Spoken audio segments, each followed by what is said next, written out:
Kita masuk ke cerita Natal. Cerita Natal ini kan cerita tentang Allah jadi manusia dan memang lahir seperti kita, lahir dari bayi segala macam. Kenapa bayi mau? Kenapa tidak langsung menjadi orang yang super power, bisa menyelamatkan banyak orang? Kenapa tidak langsung jadi raja politik yang punya kekuasaan besar? Kenapa harus jadi bayi? Dan nah ini saya nggak tahu nih, kita kan ngomong-ngomong kemarin tentang peristiwa kandang Mo ya. Saya nggak tahu Romo akan ceritakan di sini apa enggak ya. Kenapa kandang?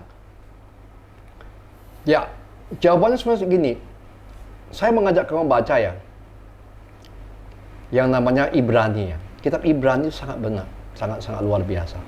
Kitab Ibrani itu menceritakan kepada kita bagaimana melihat yang namanya peristiwa inkarnasi. Kitab Ibrani mengatakan pada kita ya, bahwa kalimatnya sangat sederhana. Karena Yesus sama dengan segala manusia, pernah dicobai, namun tidak pernah berdosa. Maka marilah kita mendekati takhta kerahiman Allah, karena kita akan mendapatkan pertolongan pada waktunya. Karena kita mempunyai imam besar yang sangat mengerti kita. Problem manusia adalah kejatuhan Taman Eden karena godaan setan, benar nggak? Nah, manusia gagal di situ, sehingga manusia perlu ditebus. Ya, itu iman lah. Ya, sebenarnya Allah bisa mengatakan tanpa menjadi manusia semuanya beres. Bisa kan? Iya, itu kan pertanyaan orang umum ya. Kenapa harus jadi manusia? Ya udah, saya istilahnya kalau diputihkan aja lah. Ya, itu benar. Dan Thomas mengatakan seperti itulah ya. Dan itu possible kan sebenarnya? Oh iya. Dia mengatakan ada satu pertanyaan Thomas kepada dalam Summa Teologi. Kalau manusia nggak ada dosa, apakah Allah masih menjadi manusia? Itu yang pertama. Apakah satu-satunya cara untuk menyelamatkan manusia dan menjadi Allah, menjadi manusia? Ya, yang ketiga, yang kamu tanya itu tadi itu, ya kan? Nah, Thomas menjawabnya begini. Kita mulai. Thomas Aquinas mengatakan, secara iman, tanpa dosa asal pun Allah ingin manusia. Tanpa dosa asal pun. Kenapa?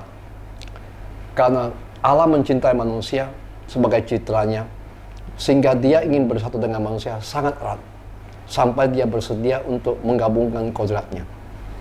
Tetapi kata Thomas, jawaban kedua, kita jangan ngomong spekulasi. Ngerti ya? Kita melalui data kitab suci. Makanya Allah datang hanya untuk menyelamatkan manusia yang jatuh. Nah, ketiga kan, bisa nggak Allah mengatakan semua manusia beres dengan satu kata? Bisa. Bagi dia tuh manner of operation that belong to God, that question is right. Cara Allah menyelamatkan manusia sebagai yang maha kuasa itu pertanyaan normal dan jawabannya iya, bisa. Tapi demi perfection, dia tidak melakukan itu. Dia melakukan menjadi manusia. Itu kata Thomas. Apa perfectionnya? Perfectionnya adalah dia ingin manusia mengerti dan Allah pun mengerti. Apa maksudnya? Allah tahu nggak cobaan itu berat? Tahu. Allah tahu nggak manusia bisa gagal dalam pencobaan? Tahu. Buktinya gagal. Tapi akan beda ketika Allah mengalami susahnya dicoba. Ya kan? Maka kitab suci mengatakan Yesus dalam hidupnya pernah mengalami ratap dan tangis supaya penderitaannya dilepaskan.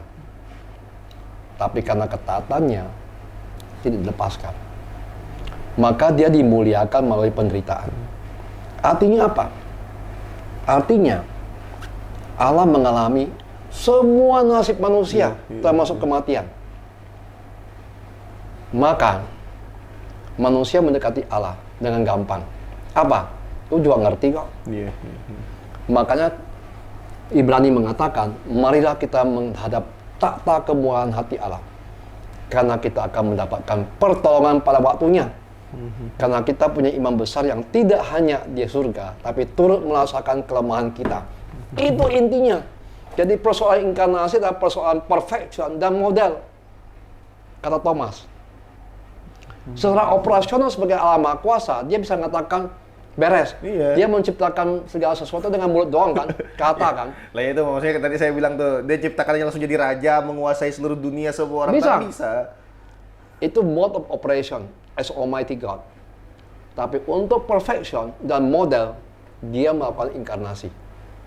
Itulah tugas teologi untuk bukan mereka jelek ya.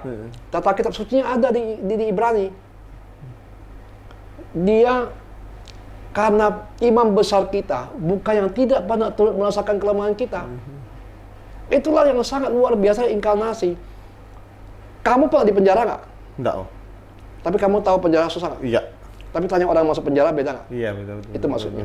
Maksudnya gini Mo ya, dengan segala hal yang terjadi Mo ya, ketika misalnya ketika Tuhan itu menjadi manusia dan ini jadi bayi loh Mo ya. Saya kan baru punya anak dan tahu betapa rentannya bayi.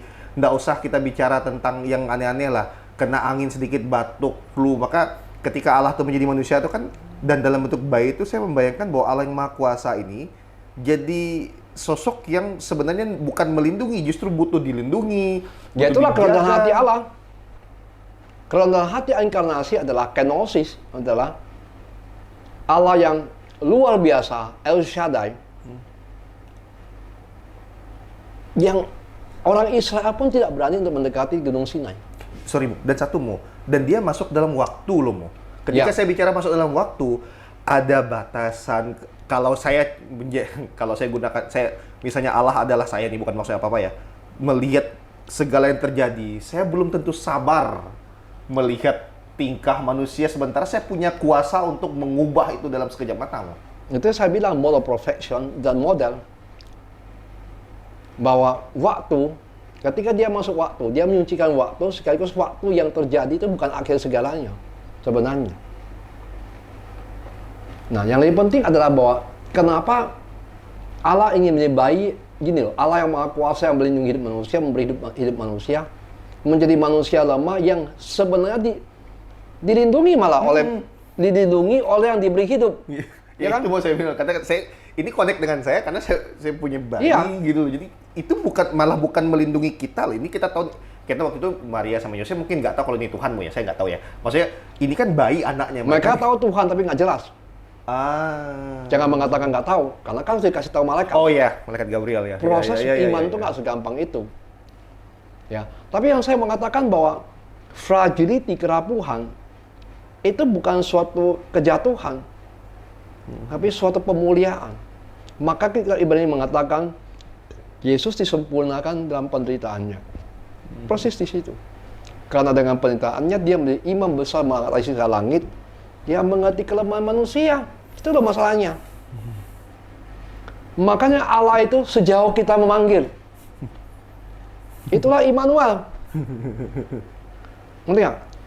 Allah itu sejauh kita memanggil namanya. Karena dia itu penuh seperti kita dalam segala hal kecuali dalam hal dosa. Itu yang kadang-kadang orang tidak mengerti merayakan Natal sedalam ini. Kalau nggak ada, ngapain dirayakan Natal? Sedalam inilah arti Natal. Dia sejauh kita panggil. Makanya namanya Immanuel. Ya.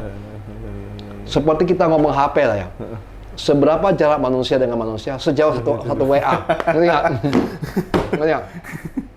Sejauh itulah Tuhan dengan kita. Sejauh kita manggil. Nah, mungkin orang bertanya, kok Allah yang Maha Kuasa rela seperti itu? Jawabannya cuma satu, cinta.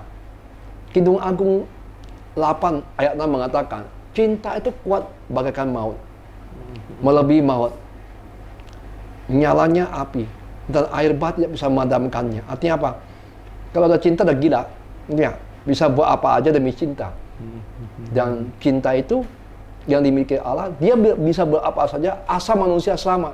Bahkan dengan menjadi manusia. Logis ya? Logis sekali. Kamu aja kalau anakmu, ini amit-amit ya, anakmu butuh ginjal kamu kasih nggak? Kasih. Kalau saya. Ya. Beda. Kamu ini manusia loh ya? Oh sih. Nggak, soalnya ginjal kan ada 2 Mo. Ya, maksudnya, loh, Bahkan banyak orang tua yang rela mati demi anaknya kan. Iya, iya. Nah sekarang pertanyaan saya, kamu manusia yang begitu apalagi Allah? Iya sih.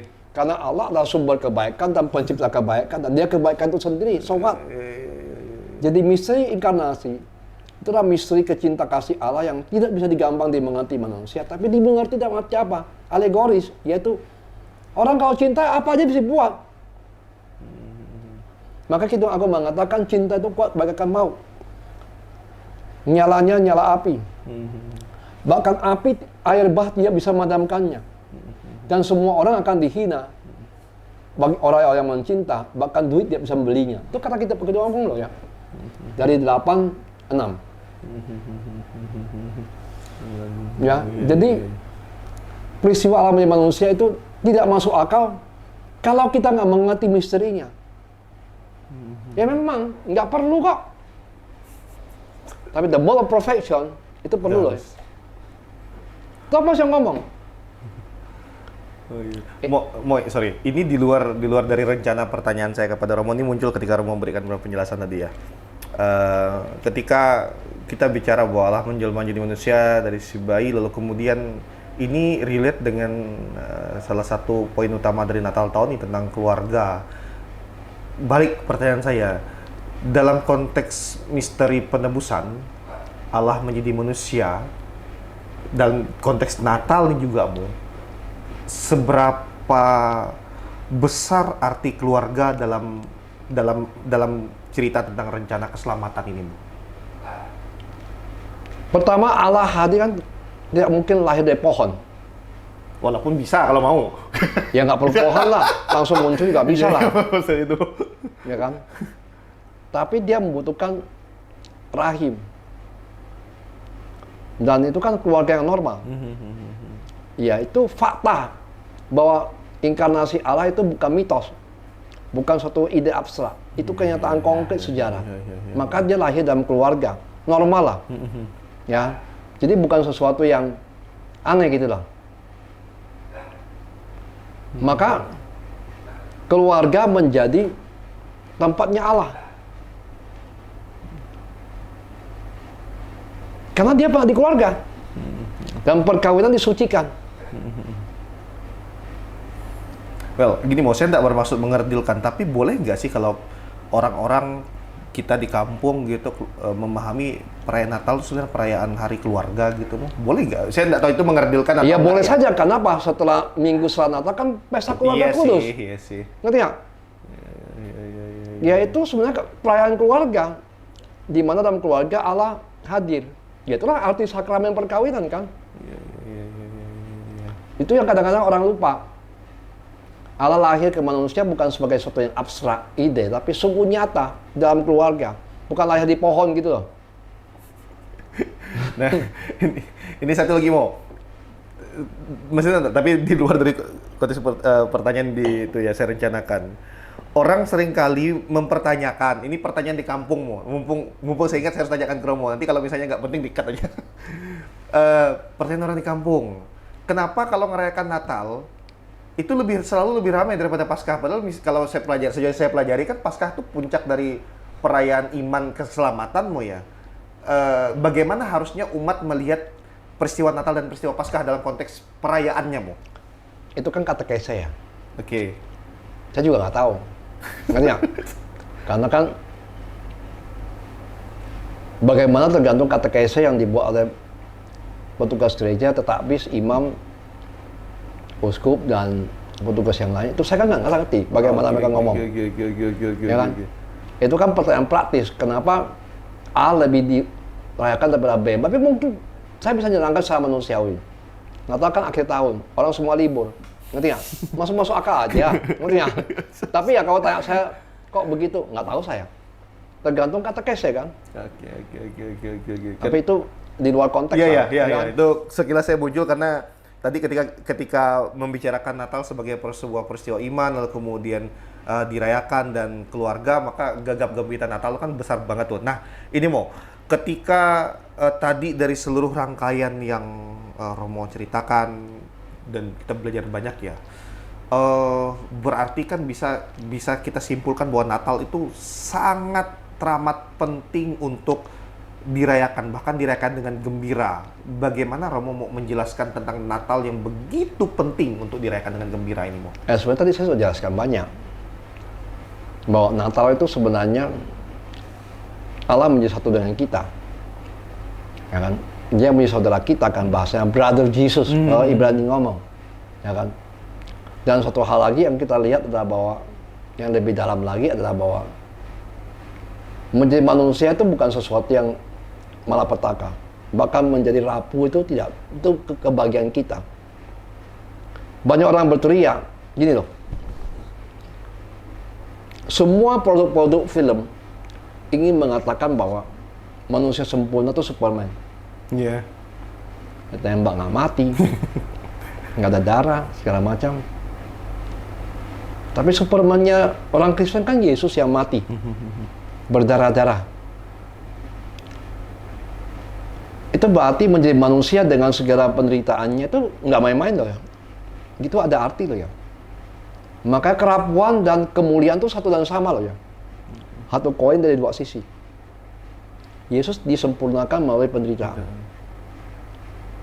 Dan justru bahwa kelahiran Tuhan itu menunjukkan pada kita bahwa bayi yang lemah, yang rapuh itu adalah Mesias. Menjadi manusia itu tidak jelek loh. Justru itu indah loh, ngerti nggak? Karena banyak, ini tuh kayak berlawanan ya, karena banyak orang pengen menjadi sempurna dan menjadi seperti Tuhan. Ya, tapi itu kan dosa manusia awal. Iya. Gini loh, kalau kamu lihat godaan setan pada awal, pada Adam itu apa? Hawa. Kalau kamu makan buah ini, matamu akan terbuka, kamu akan seperti Allah. Artinya dosa asal itu manusia ingin jadi Allah, seperti setan mau jadi Allah. Padahal Allah ingin jadi manusia. Nah itu. Ya kan? Allah malah pengen jadi Iya. bukan malah pengen, Allah malah menjadi manusia. Iya, kenapa? Karena menurut orang menjadi Allah, playing to be God is the goal. Sedangkan Allah becoming very human is the goal. Kenapa? Menjadi manusia pada saat yang sama bisa menjadi divine karena Allah sudah menjadi manusia. The destiny dari manusia adalah penilahian, teosis. Menjadi masalah ketika kita masuk dalam dunia sekularisme. Sekularisme mengatakan tidak ada yang lain kecuali dunia ini. Iya. Ini persoalannya Iya. dalam filsafat modern yang memutuskan dunia dan surga. Makanya dalam doa Bapa kami kita selalu mengatakan di bumi seperti dalam surga kan. Nah, koneksi ini mau diputus oleh sekularisme. Ngerti ya? Menjadi sangat materialis banget. Nah, itu mah teosis hilang. Ngerti ya? Tapi pemulihan manusia itu adalah mulai dengan Natal. Menjadi daging itu is divine. Karena Allah melihat semua yang diciptakan baik adanya. Saya ingat materi teologi tubuh Romo kemarin lagi. Ya kan? Iya. Kalau kita bicara Natal, kita bicara bahwa Yesus itu menjadi brother Jesus. Allah mendirikan kemahnya di tengah kita. Ngerti nggak? Itu adalah, kamu ingat ya, bahwa ketika perjanjian lama di Keluaran, kedua batu loh itu didirikan di tengah-tengah perkemahan orang Israel. Dalam kitab Wahyu 21 dan ayat 3 dikatakan, lihatlah Allah berkemah di tengah manusia. Itu artinya dia dekat dengan manusia. Jadi loh, penebusan itu tidak sejauh yang kita sangka. Very near. Maka kata Ibrani mengatakan, sabda itu sangat dekat di mulutmu, di hatimu. Tinggal kamu ngomong. Masa kamu nggak mau ngomong? Karena kamu pikir dia jauh. Iya. Menarik gitu, apa memahami. Kamu ingat gak ketika Yesus mati, apa yang terjadi? Tirai kenisah dibagi dua. Artinya apa? Tidak lagi pemisah antara dunia ilahi dan manusiawi. Tirai itu memisahkan manusia dengan bagian yang paling suci di mana ada perjanjian. Terbelah dua, artinya apa? No more separation. Itulah inkarnasi. Iya, baru nangkap. Orang Kristen harus mengerti Yesus itu satu pribadi dua kodrat. Dan itu yang menyelamatkan. Kemanusiaan Yesus itu sangat berarti. Masalahnya orang tidak pernah melihat Yesus sebagai manusia. Mungkin kepalanya ngomong satu pribadi dua kodrat. Tapi dalam penhayatannya yang dilihat cuma Tuhan. Itulah yang namanya monofisit. Yang dikutuk dikutuk Konsil Efesus 431. Ngerti nggak? Karena kita membuat kemanusiaannya semata-mata penampakan topeng, prosofon. Ngerti nggak? Tapi sebenarnya itu yang dikutuk. Itulah sebabnya menjadi manusia itu sangat penting. Hidup sebagai manusia dengan baik sesuai dengan citra Allah. Itu panggilan tertinggi manusia. Sebelum saya masuk ke bagian yang terakhir yang itu ya, puncaknya ya. Saya mau clearkan lagi tentang takutnya dipotong orang dan disalah mengerti. Dalam konteks Natal, dan Romo berkali-kali mengatakan dari tadi itu penting untuk menjadi manusia. Menjadi manusia macam apa yang penting? Seperti Yesus. Seperti kalau Yesus mengatakan bahwa semua nasib manusia, untuk mengerti nasib manusia, lihatlah Yesus. Dengan segala kegembiraan dan kematiannya, dan kebangkitannya. Deritanya juga, segala macam gitu. Ya. Manusia sempurna itu Yesus. Karena kita diciptakan sesuai dengan citranya, citra Yesus. Ngerti ya? Kalau zaman sekarang nih kan di zaman kami atau Gen Z di bawah itu tuh fokus menjadi yang disebut dengan menjadi manusia itu kan menghindari kejatuhan, menghindari yang sakit, menghindari bla bla bla yang menyusahkan tadi itu ya. Apakah sama dalam definisi yang tadi Romo katakan tentang menghindari susah dan sakit itu wajar, tapi tidak bisa terhindarkan. Itu kenyataan. Maka harus diterima gitu maksudnya, bukan? Itu bagian daripada hidup kan. Dan itu normal-normal saja. Lahir, menjadi tua dan mati itu kan nasib. Tapi bagaimana seperti Yesus menerima itu menjadi beda. Ngerti nggak? Iya, yang tinggal kamu pilih aja. Mau menjadi nasib toh atau mau seperti Yesus. Nah, ini benar-benar ya saya sejauh banyak saya membaca atau belajar juga tentang refleksi Natal ya. Ini salah satu refleksi Natal yang menurut saya sangat penting untuk didengar banyak orang tentang inkarnasi jadi manusia. Ketika manusia berlomba-lomba untuk menjadi seperti Tuhan hari ini, ternyata balik tuh, Tuhan aja jadi manusia. Ya karena manusia punya arti. Sekaligus dia menunjukkan pada manusia bahwa dia itu benar-benar mau jadi manusia. Dan sebenarnya tujuan hidup rohani adalah perkawinan Allah dan manusia. Ya siapa? Yesus kan? Simbolnya kan perkawinan. Ngerti nggak? Makanya dalam kitab suci, apa simbol kerajaan Allah? Perkawinan besar kan? Iya, karena ya, perkawinan Kana. Iya. Nah, kamu akan lihat ya, yang saya tahu dari liturgi gereja ya. Setelah penampakan Tuhan, itu kan pasti pesta baptisan Yesus. Iya. Setelah itu apa bacaannya? Perkawinan ya, bukan ya? Perkawinan di Kana. Iya. Kenapa perkawinan di Kana? Orang selalu mengatakan itu mengenai perkawinan. Ya betul, tapi apa dimaksud? Anggur baru sudah mulai kan? Iya. Apa itu anggur baru? Perkawinan antara Allah dan manusia yang disebutkan oleh Yesus. Maka itu tanda pertamanya. Makanya Ortodoks merayakan 3 peristiwa Natal. Epifani, baptis, dan perkawinan Kana. Itu masuk dalam rangka Natal. Itu liturgi. Yang tidak boleh dibuang. Ngerti nggak? Setelah Natal, kita ngomong keluarga kudus ya. Itu pasti Epifani. Ya. Setelah Epifani, apalagi Epifani kedua? Baptisan Yesus kan? Sesuatu apa lagi? Perkawinan Kana. Itu mengatakan apa? Perkawinan itu adalah simbol bahwa penyatuan Allah dan manusia dalam diri Yesus Kristus, satu pribadi dua kodrat. Itulah perjanjian baru, anggur yang baru. Anggur yang baru ditempatkan di kantong yang baru. Ya karena sudah beda kan. The divinity and humanity gini lah bahasanya. Dipersatukan, tidak terpisahkan, namun terbedakan. Karena Allah dan manusia tidak bisa disatukan. Maka terbedakan, tapi tidak dipisahkan. Dalam diri Yesus yang satu kodrat, satu pribadi dua kodrat. Itu definisi dari mana? Definisi dari Efesus. Konsili Efesus Mas Romo. 431. Dan akan ditemukan lagi dengan konsili Efesus, bukan Efesus apa? Konsili Isia, Trente, bukan Konstantinopel. Kalsedon. Sorry. Kalsedon. Nah, konsili Efesus akan menunjukkan lagi bahwa Maria itu sekaligus bunda Allah dan bunda manusia. Theotokos.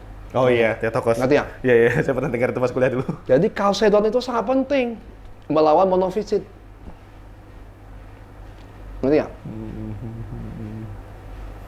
Well, ini refleksi. Ini terakhir kalau Romo harus menyimpulkan seluruh refleksi tentang Natal di tahun ini, karena tahun depan refleksi kita mungkin akan bertumbuh dan sebagainya. Untuk tahun ini, silakan Romo berikan refleksi penutup tentang Natal di tahun ini, Mo. Saya mulai dengan kata Immanuel.